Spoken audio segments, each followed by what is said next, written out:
Sathyajothi films பிரம்மாண்ட தயாரிப்பில் தனுஷ் நடிக்கும் கேப்டன் மில்லர் வெற்றி நடை போடுகிறது உலகமெங்கும். மயிலாடுதுறை மாவட்டம் சீர்காழி சுற்றுவட்டார பகுதிகளில் நிலவிய கடும் பனிமூட்டத்தால் புறவழி சாலையில் சென்ற சொகுசு பேருந்து சாலையோர தடுப்பு சுவற்றில் மோதி விபத்துக்குள்ளானது.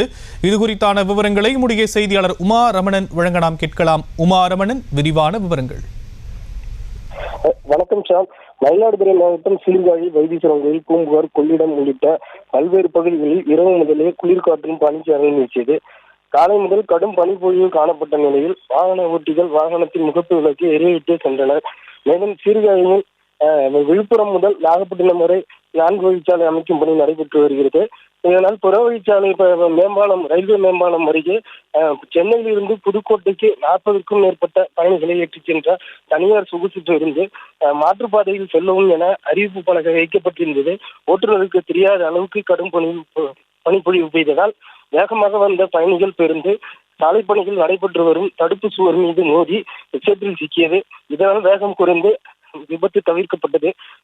பேருந்தில் பயணித்த 40க்கும் மேற்பட்ட பயணிகள் அதிர்ஷ்டவசமாக உயிர் தப்பினர்.